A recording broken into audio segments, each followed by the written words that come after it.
I don't know how to begin. Yep. That is it. Just keep doing that until you get it. I'm in the rhythm. I feel it. All right, that was my meditation for how to start the day or the night. What? Meditation? Yes. What was meditation? That Darth Vader? That was Darth Vader. I didn't pick that up either. You didn't pick that up? I thought you were doing like this would be our cool like intro sound. I did not take that as Darth Vader. Most definitely Darth Vader. No, it makes no sense. It makes perfect sense. Well, Yeah. He's trying to say, Nora, I am not your father.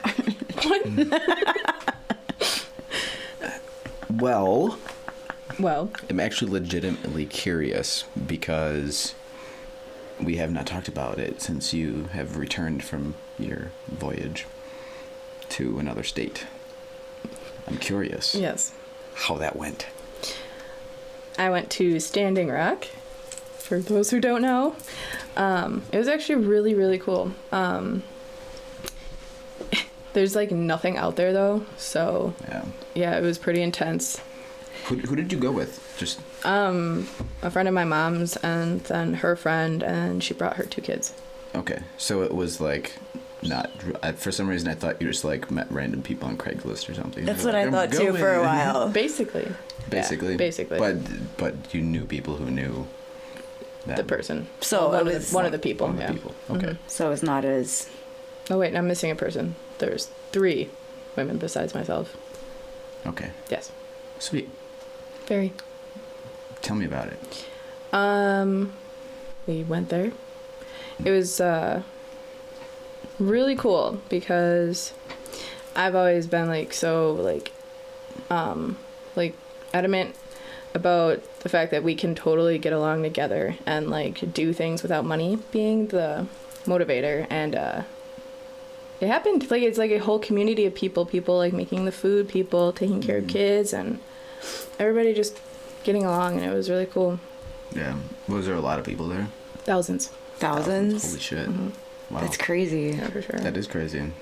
Like honestly, like after the first whatever like week or 2 of the stuff happening, it just kind of faded out on social media, and there wasn't much talking about it. Yeah, I see anymore. little bits and pieces now, but mostly from people that have gone. Yeah. So we're trying to keep it alive. And experienced it Yeah, firsthand. It's still going really strong. Mm-hmm. That's cool though. It was very cool. I've always been interested in what that would be like because like being there and people like you said, like there's not really like money being exchanged or anything happening. It's just people coming with their resources and saying I have this, like let's build a community like around a certain purpose. And they do it like whether or not like people agree with what's happening there or not, like there's no denying that it's kind of a beautiful thing. Right. Like aside from the complicated whatever issues you want to call what it is, just it happening itself is really cool. Like there's I don't know, there's a documentary. It's actually on Netflix. It's called what is it called? Winter on Fire. And it's a really, really, really crazy documentary about the Ukraine. They're like back in 2011, I think it is. I could be wrong. I don't know. Oh, is that the one? Yeah. Back in 2011, the Ukrainian government, like some crazy shit was happening. They wanted to be a part of like the EU or some stuff like that, and the government of the Ukraine basically did shit that made a massive amount of the population really, really, really unhappy. And there was a massive revolution in the Ukraine back in like 2011. And it lasted a really long time. Like there was millions of people involved. Like they just took over a huge fucking part of the city, and it got like militarized police. Like the military came in. Like it got real bad, real fast. Like to the point that like people were dying. Like people started getting shot with not rubber bullets, with real bullets. And there's millions of people. They had, and like there were doctors, there were nurses, there were people that were cooking food, there were people that were doing like making clothes for people. It's the middle of winter and it was freezing, and they were making like makeshift riot gear and shields and stuff for each other. And they were basically fighting their government and saying, what you're doing, like, we're not happy about it. And after a certain period of time, after a lot of people died and got seriously hurt, they won. They got what they wanted. But it took a lot of energy to get there. Yeah, I hope it doesn't have to come to that, but I don't know, like, because winter is coming, so, like, it's already really cold there at night. I mean, I'm sure the teepees are warm because they seem to like not move in the wind, but a lot of people are in their tents and just like kind of like camping, bare minimum type shit. Yeah. So I don't know, but there are a lot of donations for like winter gear and stuff like that. Like they are getting at least a decent amount. It could be more. So But they're getting some support. yeah, support and supplies and stuff like that. But That's good though. Have you heard anything about like if what they're doing is working? Are they actually stopping this thing from happening? I don't. Any idea? I have no idea. I think it has to be doing something for everyone to still be fighting about. It's still there. Yeah. Right. It's so crazy. Yeah, for sure. Yeah. Like I said, like regardless of like what you think about it, or like because I know there's people out there that like I've seen stuff on Facebook about people like being like these like people are stupid, like they got all the paperwork and all this and that like to make this pipeline, like this it's not even going through like the Indian blah blah blah blah, blah whatever the fuck, I don't know. And Missouri River. Huh? The Missouri River. Yeah, well, they were saying that it's not actually going through the Native American land, that it's just like near it, and like they don't have any right to like say to stop because it's not actually their land, but it was supposed to be. I don't know. The whole thing is really dumb. There's so many different perspectives, and I don't take a stance like whether what's right or not. I just see what I see, and I think that if there's that many people there, like there's something to it, you know. Yeah, for sure. There's something to it, and you shouldn't. I don't think anybody should really be on either side. I think it's a matter of like if you think that that's what's right, like you can be there, you know. And if you don't agree with it, then don't be there. That's it. Yeah. Like that's fine, but you don't need to make other people feel like they're, you know, doing something wrong or bad for being there. I feel like that kind of comes into play with just the election and everything that happened afterwards too. Yeah, for sure. Well, after the election, like with the election happening, it was like that, like the Standing Rock thing just kind of. I know, fell it just to the yeah, back that's when burner. when people like stop paying attention.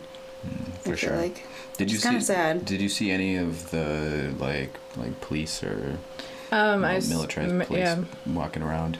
I didn't see them around, but the camp is okay. So the camp I was at is like 60,000. Wait, not 60,000.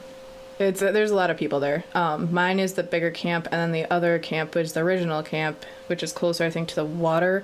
So there's like multiple camps, huge camps, people like everywhere. So I'm sure there were like people peppered in, and if so, even like undercover, Right. looking for drugs or alcohol or anything. Weird Like they shit can going just on. get people on. But I saw them. Otherwise, I didn't see them walking around. I did see them behind a barricade on the road. But yeah, I didn't actually see anyone. Right. What did you do for food? I was gonna say what was it? I brought like my own stuff, like Cliff Bars and stuff like that. Yeah. But otherwise, there is like kitchens, people cooking and stuff. They Yeah. make like rice every day and pancakes in the morning and eggs and stuff. Like it's Like how it is at your land Yeah. every morning. yeah, just on a massive scale. Yeah. Huge. Yeah. I can imagine that'd be so crazy to like be a part of. Yeah, and at night the like ceremonies and stuff where like elders are singing and people gathering around the fire and dancing. It was just amazing. It just sounds like your family You're talking about my reunion. family reunion. That's literally what it sounds Like, like. I'm curious as to how you made that connection. Just because but- it's like a little bit, I'm sure it's like obviously it's a smaller scale, but Yeah. but it's like, we're all singing by the fire and like making food in the morning. Yeah, that It's happens. just we need to create that community sense more For sure. often. And there's no electricity. Like Yeah, that's a big factor. Yeah, it's huge. Yeah. So I know that like some have, people like, brought generators. Yeah, and stuff. we donate. Like my group donated one, Okay, and we brought firewood, nice. stuff that they need. Mm-hmm. That's I don't know like how that could like I feel like for me personally doing something that like that would be so crazy because you're literally like you're uprooting yourself and you're saying I'm going to be in this one Yeah. place for who knows how long. I'm just here until either we stop this thing from happening or not stop this thing from happening. Yeah, I met one woman who was there since July. Mm-hmm. Wow. Yeah, so she's Wow. been there. Like people are not giving up. It's really cool. It really is. I mean, like the circumstances suck and the things that have happened are not fun. Oh, for but sure. it's cool. I mean, it's being there is cool. Everybody's so like-minded and everybody's so caring. And like, I didn't meet one shitty person. Like, Yeah. it was really cool. Yeah. Well, there's been some weird like some stuff that I see about when protests like that happen or like when people are getting together for peaceful gatherings in for whatever reason they find. There's a whole kind of a rabbit hole of like political agenda behind a lot of it. Like there can be people like if a certain political group or a certain like I'm not going to name any whatever, I don't know, but if certain corporate people or political people don't necessarily like what's going on and they want to give the people who are protesting a bad name, that they'll pay people to go in there and Yeah. like start fucking shit up. Like so they'll pose as protesters and then they'll start like throwing glass bottles or rocks at the police or something And just to then try and they change the story Yeah, up a that's little right bit. And there just was to this- try and get them to like Protesters get it to be became violent. wild and started throwing bottles. Right, to get it to get to a point where it becomes violent. And when the people who are there just for the actual cause itself are, 99% of the time peaceful, but they'll actually like implant these like little groups of people and pay them like significant sums of money to go there and just start fucking shit up and make it turn violent to try and like give the whole thing a bad name, to try and make the people leave, to try and do whatever. And I don't know, it's just fucked up. I was gonna say it's That's kinda fucked up. Yeah, Fact. the last case they had where people got arrested and bulleted and sprayed was it was all peaceful, and then somebody randomly decided to throw rocks at them, and they were like, but still, again, throwing rocks though, like Right. oh no, pebbles and rocks, like here's some rubber bullets to your face, like I don't know, that's like a little intense, the but. scale of it is kind But of. yeah, I think totally, Right. especially in that group, because they're very organized. Like every morning they have an orientation for new people at like 9 a.m. and then 2 o'clock they have like frontline kind of orientation, or like what they want to accomplish and like just talking about it. So it's organized. Like they are That's very really cool. Yeah. So I don't know. I don't imagine. I don't know. Yeah, I totally agree with like the thought that there could be people just infiltrated, like with getting paid. More corrupted, yeah. Yeah, getting paid to fuck shit up so it looks bad. For sure. Some of the stuff that I've I've looked into about like everything, all the way from like the election protests and onward, that there's so many different angles. There's so many different avenues of information that you can just like flow into and find out like some just jacked up stuff about what's going on. And that's one thing that me and Sarah have been talking about a lot, is like getting to the point of kind of like radical acceptance about everything that's going on, because there like no one really knows anything. Yeah. Like no one knows shit. Like Everything is up for speculation right now. everything is everything. Like every, it almost seems like every like news station, everything like has its own like weird little twist of lie. Like and no matter which avenue you go down to look for the information, that it's really hard. Like honestly, I think like the truth of what's happening is so much stranger than anybody probably even can imagine. Yeah. And Sure. when you get so like heated and people get Emotionally really involved. pissed off and emotionally involved in these things, it's almost like you're gonna like perpetuate that problem. But not saying that like like activism is bad or anything like that, but like coming from like it always has to be peaceful. Right. It always has to be peaceful and has to come from a point of compassion and love and caring. The right headspace. Right, the right headspace. Because if you don't, you're just gonna make everything worse. Like you're gonna make what you're fighting for an even bigger problem. Because you're gonna make the people who are resisting you resist you even more. Like it's just this weird, like you're just gonna pull and tighten and tighten and tighten the separation between people's perspectives. Exactly. Whether this It's is like the right thing, or this is the right thing, or that's the right thing. It's like a vicious cycle. And unless you can come from a point of compassion, it's like Yeah, then you're both, if you're imagining it, it's like yeah. you guys just like both one put side up has to walls. give. Right. One side has to give. Like you can't radically or violently oppose the other side of whatever the situation is, whether it be the election or whether it be Standing Rock and what people are thinking. Like there's no you can't come at it from a fighting stance. You can't fight the other person.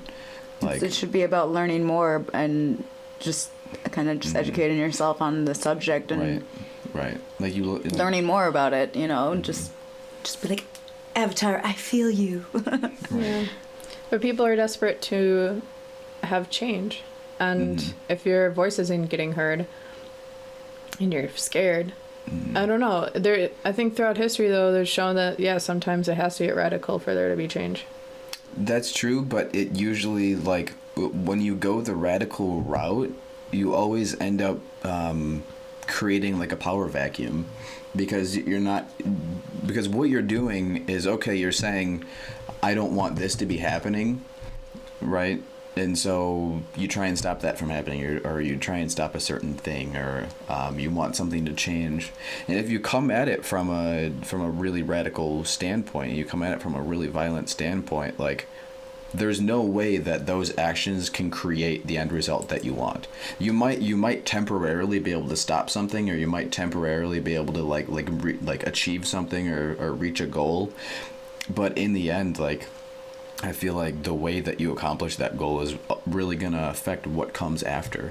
Definitely. Like what comes after you reach that like goal. you could be coming at it with the right intentions, but just like the wrong mindset on it, or like, you know, you could just be thinking like have the right idea, but it's just like just a little shift, like you know, like, what I mean? What if like even like that one person at Standing Rock, that, or however many, or that few people that started throwing rocks, right? Like if the entire group was like, what the fuck are you guys doing? Like, and they just like boot everybody out that's like being violent, right? Like you can still like those few people are going to ruin it for everybody, you know. But if you're all there peacefully doing all these things, you're still having all your voices heard. Like just the getting together and becoming a group in general, like your voice is being heard. All then. one. Your voice is being heard then. I just don't think that like going and breaking shit and fucking tipping cars over, that's and not police cars that's over, not doing and starting anything. fires and doing all that stuff is like you're like resisting something so hard that I just don't think change can come from that. Well, a lot of the people that are like tipping cars and like breaking shit aren't really. I mean, they want change, but that's not like they're not like doing that for that reason. Like that's like an emotional reaction of like frustration and just hopelessness. It's more so and being lost. Yeah. And the only way to kind of release that energy is doing violent shit like that. Yeah, just letting because they might not even know the details of what's going on. Exactly. They just did, and that's another hard part, because you like if you don't know the details and you can't dig in and do your own research and do all of these things, how are you supposed to how are you supposed to support what you're doing? Like if you can't go and see every perspective and every avenue of information, like I don't think you have any right to be out there. I don't think you do, because you need to know what the hell is going on. You need to see every perspective, and you need to have like gone through the steps to understand what it is that you're really doing before just mindlessly going out and being, I just want to like release some energy here. I'm talking about like the people who do the shitty stuff, you know, that are tipping cars over and well, like I said though, that's usually just an immediate reaction, like a death of someone, or like, right, and people are just tired of it and hurt, and it's kind of like a metaphor for breaking the system that they feel so very oppressed in and scared of, like they're not like they don't get to thrive in life. Right. In general, yeah, and it turns them into that weird, hardened, violent person because they don't like nothing is serving them the way that it should. Right. Mm-hmm. So that, like, in turn, the system is radicalizing them. Like what they have become is a product of what they're living in. Yeah, just like. Right. Yeah, I agree. And it kind of, it's just the environment. Yeah, right, and that's intentional. Like, you go down the fucking conspiracy route, like that's what they're trying to do. They're trying to make people be that stupid, and they're trying to make people. Because I mean, like the way that where it's really deep rooted from, and we're sorry, I'm not trying to interrupt. That's cool. But where that emotion is coming from and everything, and the reason why they do something is more deep rooted than they're given credit for, but it's usually still just a lack of understanding, and that's what it comes across as like. And that's why I think that like it's like the job of the people who are aware and the people who are conscious of like what's going on. I'm not saying like it's not my place or anybody's place to decide who's conscious and who's not conscious, right? But there are a certain amount of people where like when you get to a certain point of like being aware of what's actually going on in the world, like you can tell when somebody is so lost. You can tell, because they're just like just regurgitating the same things over and over that you hear from, like whether it be mainstream media or whether it be like the exact same thing that everybody who comes from the same perspective is saying. Mm-hmm. And I feel like it's our job to be able to help those people and say, listen, I'm not. Our job as in like people who are like going down the path of like becoming conscious of life and like trying to take like a spiritual outlook on life. It's like you have to do your best to let people try and discover like their own intellect in a way, like trying to lead them down that path. And I feel like that will kind of like that will make the violence less. Like that will slow down the people who are violent. Because typically the people who are violent just are coming from a point of, they're just looking through a keyhole of a perspective, like they're only seeing a certain amount. And if you're angry or you're mad or you're upset and you're scared, I feel like that's the fear, biggest fear thing. Is the biggest thing. That absolutely is the biggest thing. And it's understandable. And that's the thing, like too, like when we go talking about like people that are doing these rioting type stuff or violence or whatever, like they need to be heard. They're not they're afraid, and that's like coming from an empathy standpoint, like it's super understandable and it's sad, right? And they shouldn't have to be afraid, but I understand where they're coming from at the same time. And then in that same sense, I feel like there has to be a certain amount of understanding for the people who resist those people. You know what I mean? Like there's another perspective, right? You have the Black Lives Matter, whatever. Someone got killed. People go out and riot and they start burning shit and like shit goes down, right? Like I have an understanding of like why these people are doing this, right? Like I get it. Yeah. Like I understand like their motivations. I understand like the circumstances that have brought them to this point. But then on the other hand, there's the other group of people.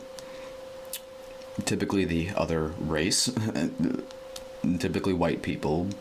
Not only like I'm not trying to generalize, but because I've seen other ethnicities say things like this as well. But where people say like where people start getting pissed off at those people, like, okay, well now what are you gonna do? Because the car that you just burned is your fucking neighbor's car. The building that you just burned down is a small business owner who lives right in that same community as you, who is subject to all of the same problems that you're subject to, but they happen to like carve a little bit more out because they tried really hard, and now you just fucked everything that they had and you made everything around you worse. Where it's like, I understand that perspective too. Like I get it, but who's right? Like where do you go there?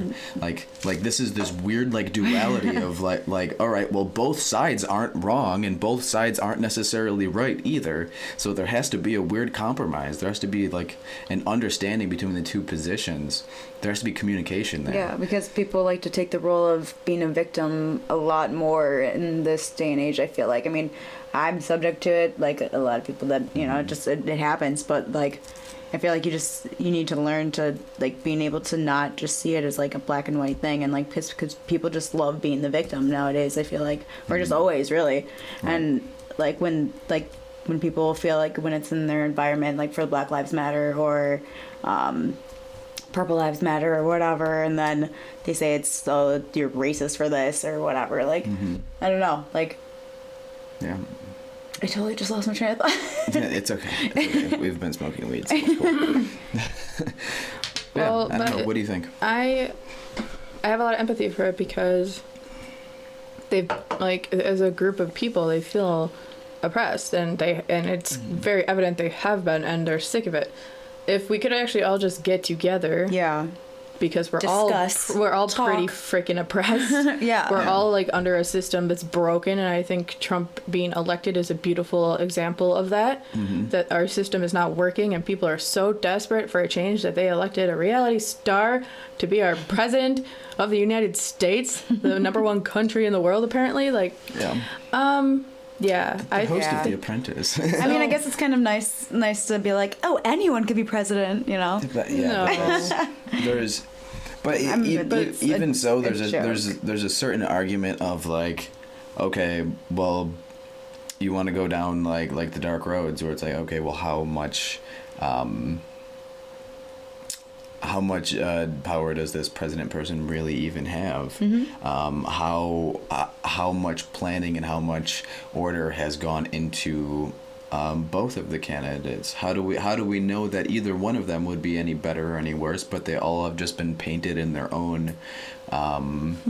They've been painted their own picture. So this certain group of people is going to hate them for this reason, right? Is going to hate this candidate for this reason, and then this other group of people is going to hate the other candidate for these reasons because they both, because this group of people might.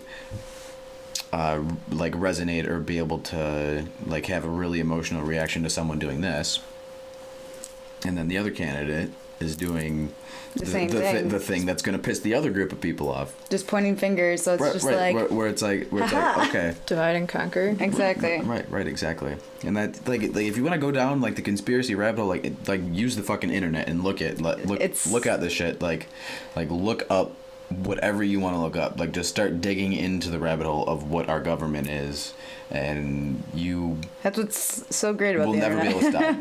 But the hard part is like getting people to do that first of all, and then there's people who get trapped in certain narratives. Yeah, definitely. They get trapped in certain perspectives, and they get trapped in like, okay, well, this person has all this information, and then they're the only person that I follow. They're the only person that I get all my information from. This is the only website I get all my info from. Whatever, like. Yeah. It needs to be open and for you to become like have a more rounded opinion or view on it, I guess. I don't think that anywhere on the internet, unless you're talking about like satire or like parodies or something like that, I don't think that there are like even mainstream. I don't think there are any like untruths. I think it's more so like context is removed from everything that happens just to fit a specific agenda. Like whatever that is, I don't think any of us will really ever be able to know. But that's why like having so many different sources of information is so goddamn important. Yeah, because not one person has all the answers. No, nobody has the full picture. Not one news station, not one website, not one anything. Person. People need multiple people, you know? Right. And the 90% of people that are on Facebook now, they scroll, they see the title of fucking news article and they just share it. And then they share it. They don't even read the goddamn article. They're like nothing. Fact check. Oh god, nope, none of it. Right, but okay, then you fact check that. Okay, where did the facts come from? How do you know that the place that the facts came from is reliable? Even then, though, most of the time they're sharing like pages that are literally like satire, or like just they post bullshit in news articles for clicks because the clickbait title, and then you share that, and then people feed into it and they get afraid or outraged, and then it just creates a cycle of more divide and conquer and fear. For sure. But this what's happening right now, like what news station, CNN, MSNBC, whatever the fuck news station, mainstream media outlet came out with this list of fake news websites, right? The fake news websites. That's dangerous as fuck, though. That is dangerous as fuck. I didn't think of that, yeah. Because, like, I read through that shit. Like the Onion and shit? No, not the Onion. I'm talking about not satire, just like non-satirical, like just alternative news stations. They put out into the general population that these are fake news things and they should not be taken like seriously in any regard. And Facebook and Google and Twitter is going to start censoring all of those things that those people are sharing, and that's fucked, man. That is fucked. Yeah, like that video that I shared the other day on Facebook, and then it got taken off. It just disappeared, and I was like, oh. And then I had to find it on YouTube again and to repost it. I was like, oh, I guess they took it off. That's so fucked up. It's like because it was a different perspective for someone to maybe switch their mind, not switch their mind, but just like give a little shift. Yeah. And then they're like, nope, take that off. Like that's gonna mess with people. It's gonna confuse them. Like you know. It's like, how about people? How about we start teaching people how to fucking think for themselves, how to research, how to fact check things, and to form their own opinions, and not just read the headline of an article and share it and be like, oh my god, that is true apathy towards shit. When all you can do is read the headline of something and you don't even read the article and you repost it on your Facebook for other people to see, only strictly for the reason that the title of that article that you're sharing is going to incite more outrage or fear. Exactly. And it follows the narrative that you have. Where it's like, okay, this is the way that I'm thinking. This is my belief system when it comes to something like this. And this is something that I agree with. I'm not going to read anything about it. I'm just going to share it just because I think that it's going to make other people think the way that I think. Or whatever. It's just people, but like consciousness, man. Like people being conscious. It needs to happen. Like perspective. People live right here. People live blinded. They live in their blinders. Like they only are seeing directly what's in front of them, and there's no questioning. There's no thought process. There's very little about anything, and that's a problem. That's one of the biggest problems I think that we're facing. But right now. Well, the system is set up for that to be the case. Right. Because it's easier to control mass media people who are afraid, outraged, and quick, reactionary. Right, for sure. I think the hard part for me to accept about that, though, is that all the information is there. Like, it's out there. It's there. And the thing that bothers me so much is a lot of people aren't even curious. Yeah.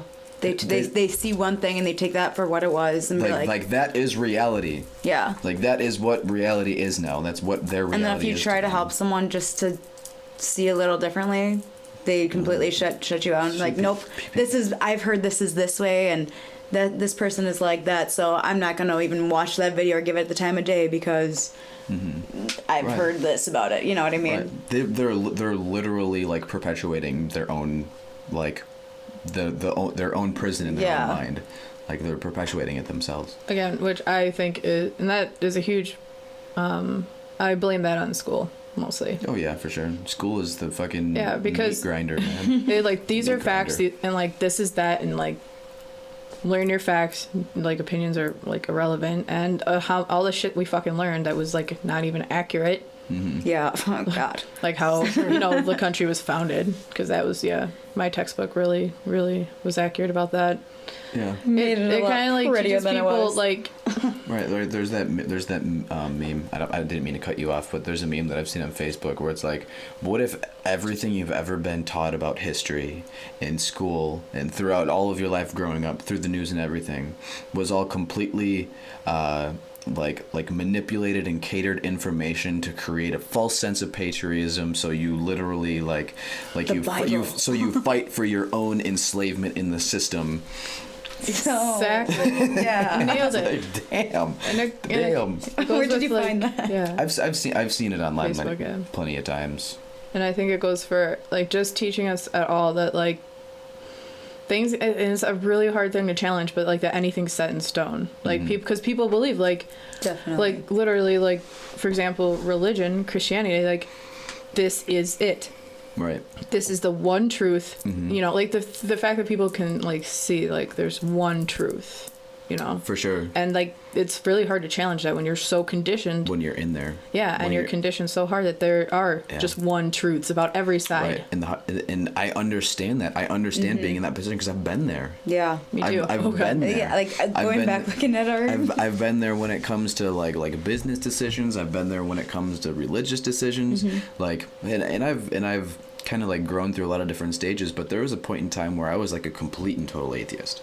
You know, like atheist to the point that I believe that when you die, it's blackness and darkness forever, and you just rot into the ground, and that's the last of what everything is. Same. And if you can't measure it, if you can't put it in a test tube, if you can't do whatever, like it doesn't exist. Like there's nothing beyond that. It wasn't to the point like there was no movement there. Like there was no leeway for me to think a little bit of this, a little bit of that. Whereas like I was like all in to the point that I would get into like massive fights with people about like people that were like religious, like either Christian or Catholic or whatever religion. I would like start to like look down on them, like there's something wrong with them. Like but now, stupid. right? But now coming from the perspective like of a more spiritual path, the process of that is how I got to this point is a very long story. Just a tad. Yeah, involved a lot of different things, a lot of different psychedelic drugs, and a lot of time to research and dig into stuff. But getting from that point, like I was hateful towards people that were religious in any way, because I saw all the harm that it did and has done around the world, and how like compartmentalized people become, and not being able to like look outside of their religious perspective. But I didn't even realize that I was doing it to myself with the atheist thing. Like atheism became my religion, and then I started becoming hateful, and I started doing this, and I started being the person that I was like trying to fight against. Exactly. And I think that's the crazy perpetual cycle. That's the crazy thing when it comes to everything, talking about the politicalness, the political stuff, the corporate stuff, the everything we've been talking about all comes down to, you know, that kind of same principle. I feel like I catch myself in that all the time, and then I'm just like, fuck. For sure. Yeah, it's hard. It's hard to catch yourself, and it's hard to change. And it's really hard, like when you have to take a blow to your pride, you know, like admit like something that you held so dearly on, because I was like that too. I got like a rush, like making like Christians cry, like just like I was mean. And then it's all right. I got karma. Got me off, man. I got some cry. insane karma from that, but That's pretty hilarious. Yeah, I went down the atheist road too, and then I took a turn at Christian Avenue, and then went from that to spirituality. See, for me, it's almost like impossible or really hard to describe the path to spirituality, right? Because there's no path. It's not like read this book or go to this place where someone's standing in front of a lot of people and talking to you, or it's such a different. Like spirituality has like people like have this kind of preconceived idea of what spirituality is, and like the kind of crazy hippies, and like it's just all love everywhere, man. That's all that matters. Love and light. Love and light, and that's it. No, it's like okay, that's true to a certain point. Like to a certain but point. there's duality. Duality. So much love and light there's just as much as the opposite. Exactly. Trying to ignore it, I think, is not beneficial. But go on. I think one thing that helped me come to spirituality more than anything is when I first kind of got on the path of like wanting to know more about the world and wanting to know more about what was going on. I got to a point where I was really big into like government conspiracies and all this crazy shit going on, and I moved from that point into like when it got into the really like crazy occult stuff about how they're like the Bohemian Grove and oh god, yeah, like all the weird like satanic shit that they're proven to be doing. Yeah, proven. That's like something that, and they admit it too. God, they admit it. Off so much. They admit that they do. Like high government and corporate officials like talk about it and admit that they do these things, and they don't think there's anything wrong with it. It's just art and it's just fun to them. But it's like legit satanic rituals. It's like don't try to. But get it cover it up like but that. Once I got to that point in like finding stuff about like occult things, that kind of opened my eyes to. Obviously, it's a like really extensive process of like information in the path of information I went down, but it went into like the science of perception and how they like manipulate massive amounts of massive populations like through like perception manipulation and all that shit, and then I went from that. And the science brought me down into like quantum physics and all these crazy things happening and like the double slit experiments and like how everything is like vibrational and how there's like alternate and higher dimensions of reality that our senses can experience. It's funny how life works. Right. And I started this whole thing just kind of came to a T, and I've got to that point where like now I know what spirituality is. Like it's the understanding that you don't know shit. Yeah, pretty much. It's the understanding like, okay, like everything that I thought the world is about is probably not the way that it really is. So I'm going to do everything I can, and I'm going to just absorb as much information as I can, and using the common sense and free will that I have been gifted with, I'm going to come up with my version of like what I think reality is. And the way that I go about that is going to be through compassion and love and caring and wanting to help people like in the end. And that's like what I think like really pushed me into spirituality, was going there. Was that kind of like the same? Yeah, definitely. Thing that you guys got, or in like different aspects and like different points in my life, I feel like it was like the same type of thing, though. It started off as like questioning, because I went to a Catholic school, you know, and so like, and I remember thinking when I was a kid, like, why do we have to praise this crazy guy in the clouds on Sunday? This is stupid. And like, I remember thinking that like at a young age, just being arrogant and ignorant about stuff, you know. And then yeah, but then it just flowing, and it would just be like little things, and then like it's like, no, but I'm not atheist, but I feel like there's this energy, and I started getting into energies and like certain things that led me down like spirituality, and like then taking psychedelic drugs, and like it was kind of like about the same little standpoints, if you will, but it was just, it's always this curve. Yeah, it's always this like crazy process.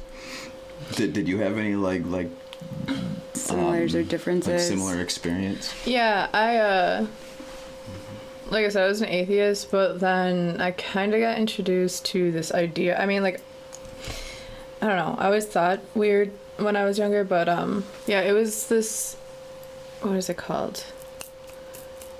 It was like a retreat thing. I forget the actual name of it, but I went to some place in Nevada, and she actually talked a lot about it, but it was just like, it was like a, like I would say, a baby step in.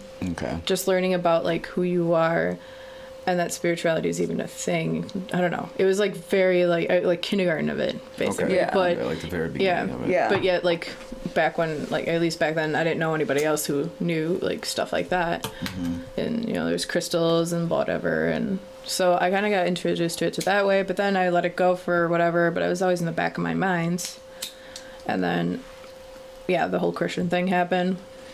And then after that, I thought, because I had a bumpy road with Christianity, I thought coming out of that I would go straight back into atheism, but it didn't. It actually really opened up my heart to be able to empathize and show compassion.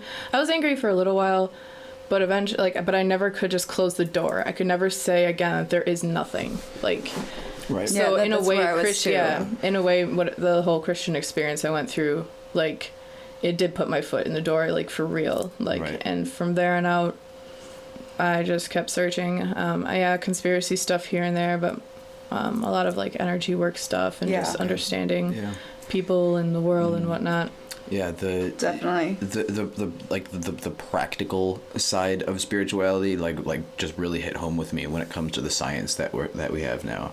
And there's a lot of people out there that are like, like all that stuff is pseudoscience. It's not real. Like none of it is proven to this or that. And I'm like, okay, it doesn't have to be. Like that's the point. Actually, that's the point. It doesn't have to be. Like there is stuff out there that is proven that has serious implication, and wondering about the implications of the things that we do know is like where I started going down in the spiritual path, and I was like, damn, there's actually something to this, because I've always been like a very analytical person when it comes to like my thought systems and the things that I believe. Like I'm a really creative person when it comes to like material items, like things that are here. But when it comes to like emotionality and what I believe and like religious type things, I've always been really analytical on it, and I need the proof, you know. Yeah. I need to see what's going on to actually like say, okay, I'm gonna believe this. But getting to a point where I can say, all right, well, I don't need to believe anything. Like I can just keep on growing and keep growing based on new information and, you know, new things. That's the cool part about it. That's the cool part about like being spiritually minded. You don't box yourself into any specific one way. There's no specific belief system or thought pattern that you have to go down. It's just whatever rings true for you, you know, in the moment that you're living in. Like that's what can be considered your spirituality. Definitely. And the more that you go down that path, the more you grow. And the more you grow, the faster you grow from that growth, and just keeps going and going, and you keep learning more, and then pretty soon you're an amazing, awesome person who's just trying to help people and be compassionate and loving. And yeah. Again, as long as people don't fall into, which in the spiritual community they even do. They'll fall into the pitfall of it is the one truth, and then they like think, okay, in this area I'm done growing. Like as long as you always keep your mind open and your heart open, not just your mind, like more importantly to me personally, your heart open.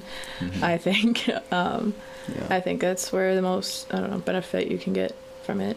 And also on the topic of religion, because we kind of slammed on it a little bit, I just want to say that I believe personally that every religion is like a piece of the puzzle. Yeah, no, I was gonna say that too, actually, because I mean, any religion you look at, they all have a lot of similarities. I think ultimately there's like, you can't really call it an objective truth, because I don't think there's such thing as an objective truth.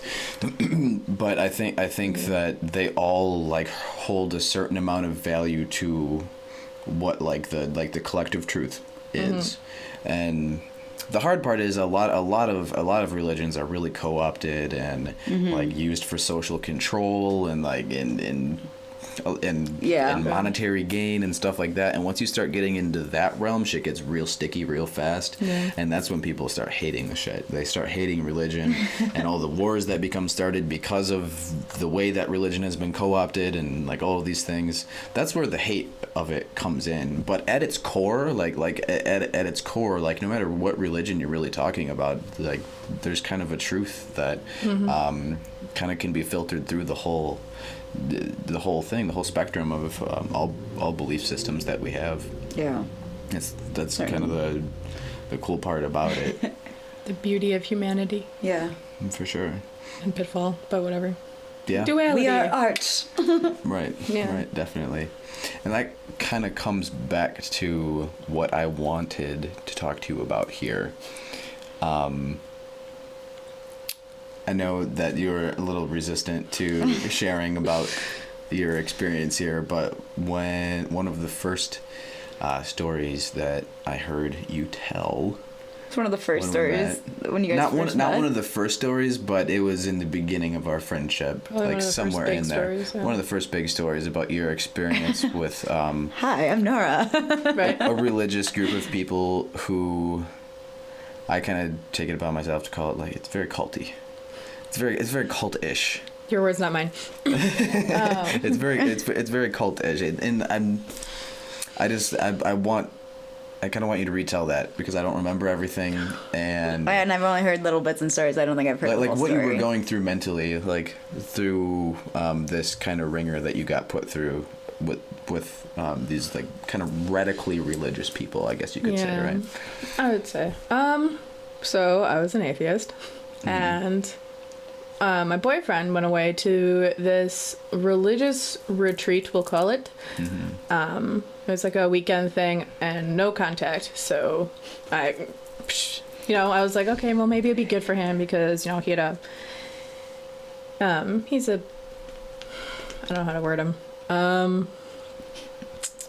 He struggled in life a lot. Okay. So I thought, all right, well, I'm like, just don't come back brainwashed. And he came back. I couldn't recognize him. He was like all into God. He wasn't gonna have sex with me anymore. I was 18, by the way. He wasn't gonna have sex with me anymore. He just did like a complete transformation, and I was like, what the fuck? What's Like, out of all people, like, I was like, no fucking way. Yeah. Like, no. And for him to come back, like, a completely, like, and I was like, all right. Did he just come back and tell you, like, we're not going to have sex anymore, and we're not going to, like, how did he just approach you like that? Well, we went on a car ride, because he came back and he's like, I'm actually changed. And I was like, oh, God. So I took him on a car ride, and I'm blasting OTEP because I'm so pissed. I'm just pissed already. And then, so I even asked him, so I'm like, does this mean no sex? And he's like, no sex. And I'm like, I like died inside. I'm like, what the fuck? Okay. What the hell just happened to my boyfriend? Like, yeah. So, yeah. Where does that lead you? That led me to, I was like, all right, well, they're going to have one for, like, I found out from his sister, I guess you could call her, that there was going to be one for women. Like, I think... Like, what do you mean one? A retreat. Oh, like okay. Yeah, the Jesus retreat. Mm-hmm. There'd be one for women, I think, like, coming up in, like, the next week or two or so. So I was like, sign me up. I'm like, I'm going to expose them for brainwashing. And, all right, so I went in, like, I brought pad, paper, and I was like, I had, like, my camera. I'm like, ooh, I'm going to get them. Write this shit down. First thing, they take all my medication. Yeah. They're like, you can't be on meds here, whatever, like... I was like, okay. So that was fun. And then the first thing they show us, they get us all in a room. I'm like super uncomfortable and like super anxious. I'm surrounded. I just know this isn't like, because they take you to this place, and I don't know where it is. They don't tell you where it is. So I'm like in a cabin somewhere, like there's like multiple ones or whatever. Like blindfold you on the way there. Basically, might as well have, because I don't know I don't know. Yeah. Like, I need a GPS kind of person. So I'm like, where am I? In the middle of nowhere. Yep. And it's the first thing they do. We're like, I don't even think we unpacked or anything, like in our little bunk beds. They show us Passion of the Christ scenes, like all the brutal scenes. Yeah. I'm just sitting there, I'm writing my notebook, and I'm like, oh, huh? So this is how they try to get us. First, they're going to like toy with our emotions. Mm-hmm. But it doesn't stop. And then, I don't know. From there, there was... what did they do? Oh, like things where like they want you to forgive all the people in your life that hurt you. So like stuff that would be good, like that was good, like, in theory, but like just they really play on your emotions, you know. Like they really try to get you, and I understand, like to a degree, because to them it's like, we're going to save souls. I mean, like someone might have had ulterior motives, you know, and like it comes to money and church stuff, you know. Right. But no one's perfect. But as the time went on or whatever, it's so isolated, and I was like just in a constant state of like, what the fuck? And like, I don't know, it got more and more intense, and then traumatizing when they like came to the point where they were exorcising the demons out of people. Oh man. Jesus. Did you witness this? I had to be taken in a separate room because apparently I was such an intense case. What happened was they started talking about it, but I don't know what happened, but for me, I couldn't hear what he was talking about anymore, the pastor. I just knew like I needed to get out of there. Like I just felt like the energy in the room changed, basically. And at the time I didn't know anything, like I didn't really know that about energy or stuff, but for me it just felt really intense. And so you're surrounded by, if I can look at it now, I was surrounded by people that believe in demons. Okay. And they went into the topic knowing that they're going to be talking about it. They're expecting some people to react bad, because in past ones they said people have thrown up and like screamed and caused huge scenes. So I didn't know this, but these people had like this in their brain. So for me, I guess as a sensitive, like empath type person, I'm just feeling like this. So for me, I just felt like this dark feeling come over me, and I'm like, I have to get the fuck out. To them, what does that look like? Right. So I go out, and like they're like, no, you can't go to the bathroom. I was like, excuse me? And they're like, you can't go to the bathroom. And then I was like, well, fuck this. And I got up and I was like yelling, I'm like, I'm fucking out of here. And I'm like in my pajamas and socks. It's in like winter. And I go out the door. So I have like a group of people following me, like, where are you gonna go? Like, what are you doing? And I'm like, I'm walking. They're like, where? Home. I'm like, whatever. But so they stop and they like talk and they calm me down. I threaten to punch them. Like, I like fucking freaked out. And I don't, like I said, it doesn't really make sense that I freaked out that much, but I did. They eventually calmed me down enough, take me into a separate room, and the pastor came in, and they've begun, and also, okay, side note, for the next part of this story, understand that I have narcolepsy with cataplexy, so, sometimes I lose, like, muscle tone, like, especially if, emotions are really high, that's what sets it off. Like, muscle, like... Tone, so, like, it looks like fainting, but I'm awake. Kind of, but sometimes I also faint too and have seizures, so it's like a mixture. But so keep that in mind for this next part of this and for the rest of this. They take me into a room, and small, and they all are coming at me like, this girl is motherfucking possessed by all the demons. All the demons. I have no idea about demons or any of this, so I just start fucking freaking out, and they start like asking, like, what's the demon's name? They're like, what is your name? And I'm like, Nora. Like, no. And I just kept going at it, and eventually, I don't know when, but like, it was like I was possessed by demons. Like, I dropped to the ground at one point, and I'm in the corner, because I backed into the corner immediately when they put me in that room, so I'm in the corner, because I'm like, what are these fucking people doing that won't let me leave? I'm like, this really is brainwashing. I'm so scared. Did you drink the juice at that point? No, I didn't. I drank nothing. Good. But yeah, so they got me in the corner, and also, I have anxiety. Also, like, just not mentally stable at this point in my life, and any point in my life. So, a mixture of all these things, a cacophony of crazy came out, and it seemed like and this is what made me believe in Christianity. Mm-hmm. I thought I was possessed by demons. And they exorcised them out of me, even though they took my medication, one of them being Adderall, which causes, like, rebound for me. I don't know. Bad.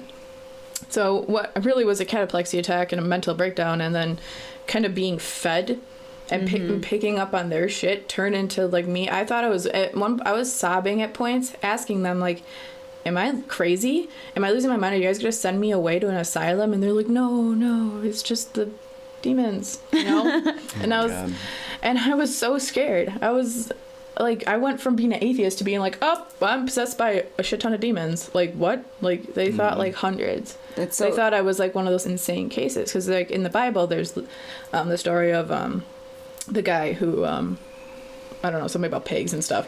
Anyway, when Jesus was like, what is your name? And he's like, my name is Legion, for we are many. And that means like an army, legion. Like, so they said his name was Legion. So they like thought the demon Legion was in me. Yeah.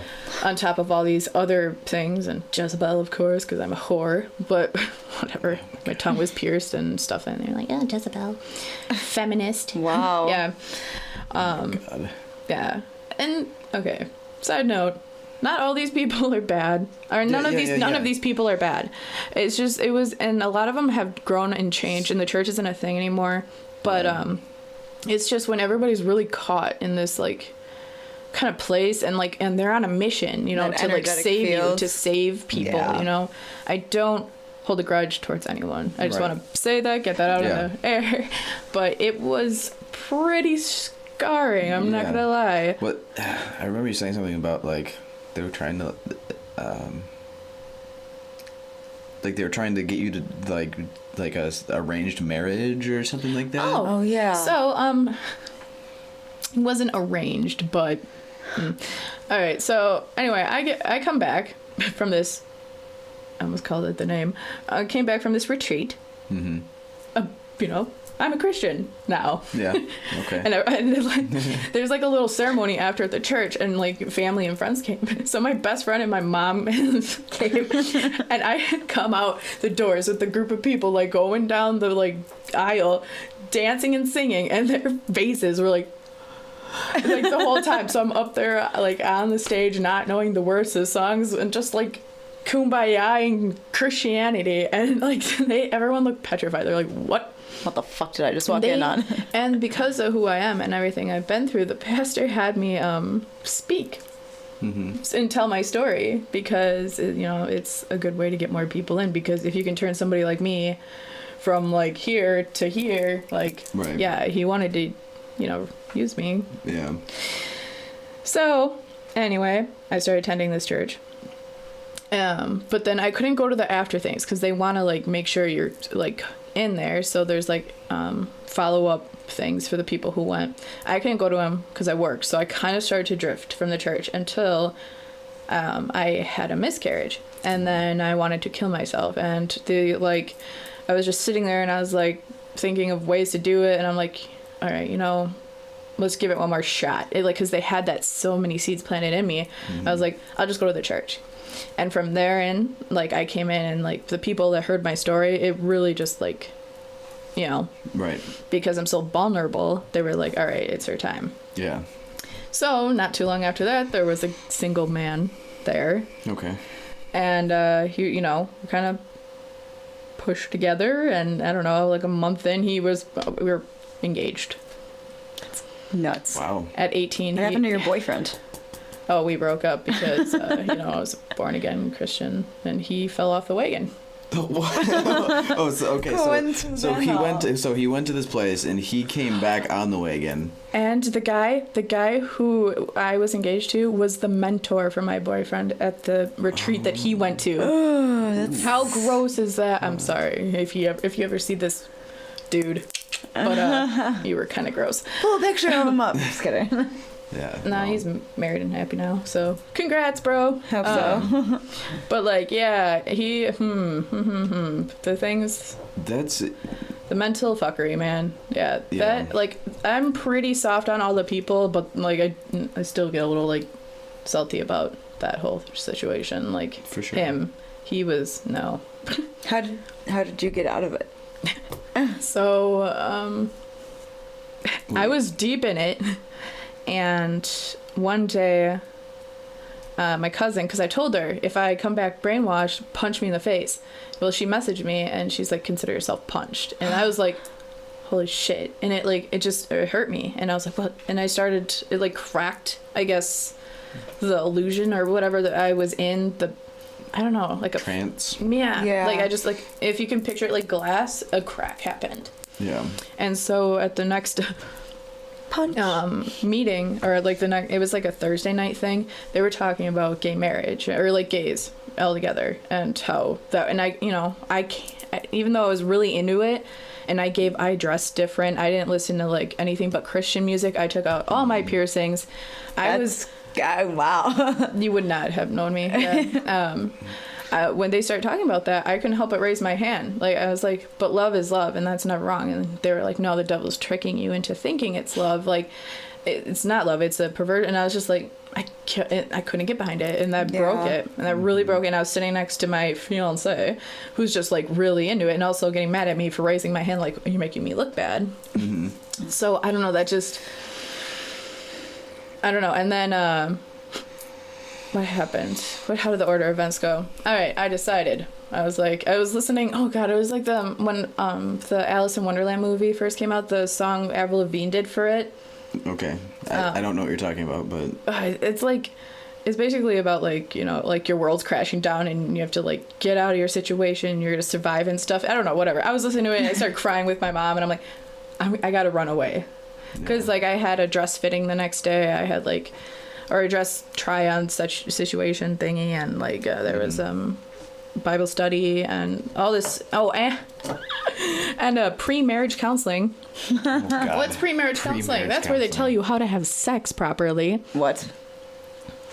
How to have sex properly. What is properly to them? I'm really curious. Please enlighten me as to what the right way to have sex is in a very, maybe not very, but a radical Christian term. Well, missionary. That's it. Basically, they really were like, no fingers in the butt type stuff. Like, Yeah, you know, like none of that shit.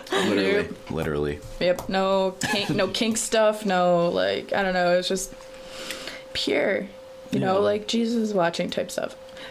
I'm being harsh, but anyway, that part was creepy because again, I'm 18 and my fiance was like older than me by like 5 years or so, and then like I'm talking to this older man about like how I'm gonna be having sex with my like weird. Like no, it was not okay. That really. But anyway, so I had one of those the next day too. So I skipped town. I was because I was like I knew people like calling. People did come to my house. But they were afraid. I wasn't answering my phone, so I understand that. But like, I just had to get away. I had to clear my head, and so I escaped to my cousins and hid out there. Did they like in any way like really push you to stay, or like make it feel threatening if you were to leave? No, anything like not threatening, no. But they did really push me to stay. I had people hitting me up, and they didn't want to lose me. Threatening, though, no. Yeah. Well, that's good. Yeah. That's good, because I know that there are groups out there. Yeah, for sure. I'm lucky. And you say cult-ish. Like, it wasn't enough to be, like yeah. Classified as that. Just very intense people at the time. Yeah. And especially coming from a point of, like, kind of... Well, coming from a point of being like an atheist, or coming from a point of not having much of a religious background, and then getting literally like co-opted into that, like not really by your own free will, and more so by like circumstantial things happening. That's intense. Like I imagine being in that situation and just like so just quickly. being really mind blown. Like it's a trip. Yeah, it's a fucking trip. I would just like to add, on the record, that I did meet some of the most a handful of very amazing people from there who I love dearly, and who got me. One of the women got me through high school. She homeschooled me, so she's the reason I have my degree.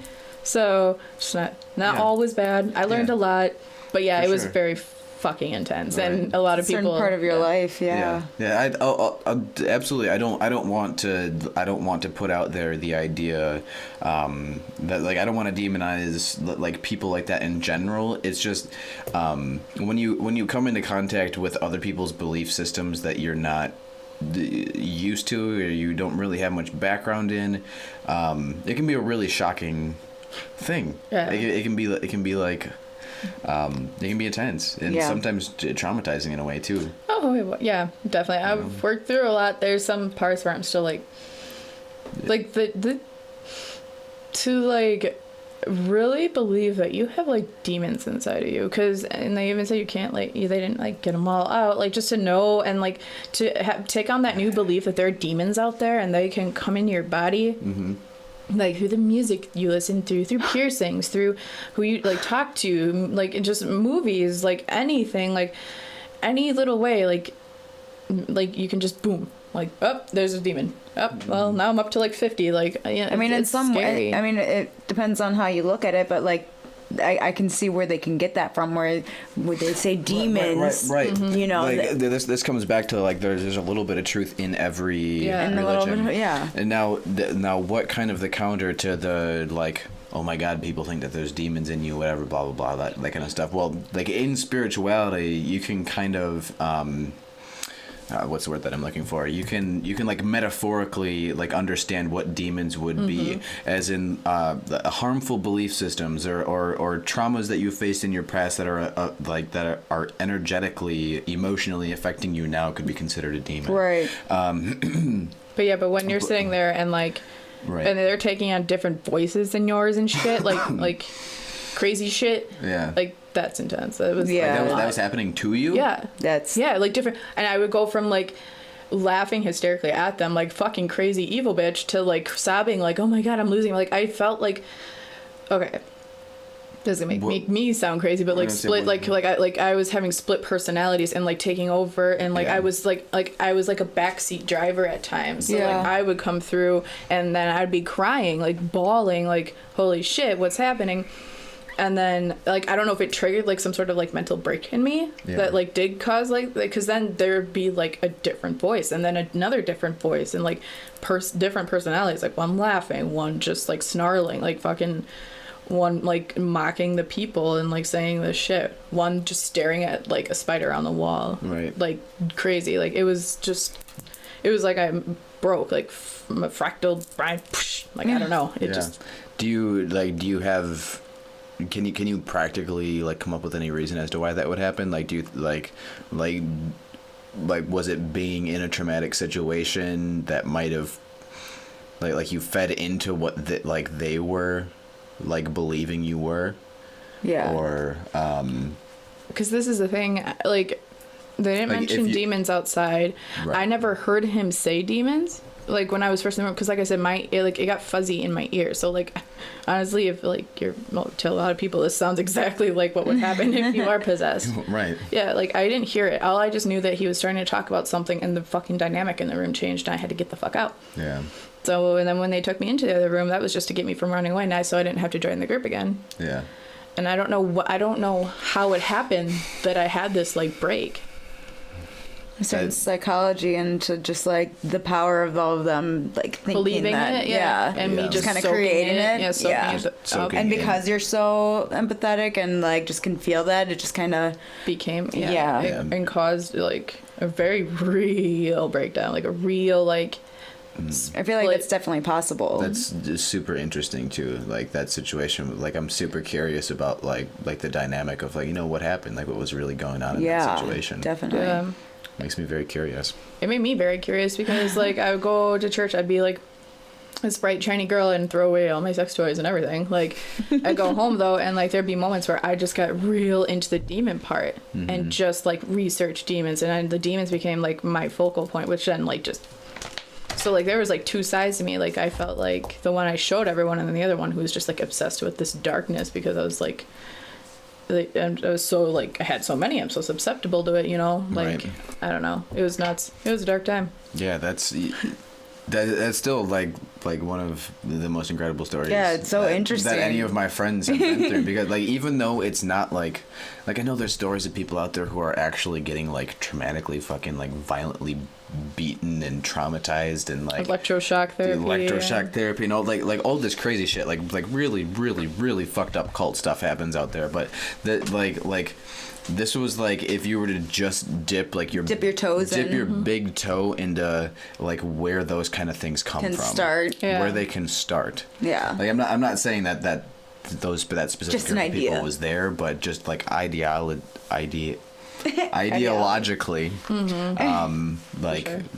like that's kind of where those things lead, and it's crazy. It for real is. It's really crazy, but I think we are at an hour and 15 minutes. I think this was a very successful first podcast. Yeah. Is there anything that either of you would like to touch on before we finish?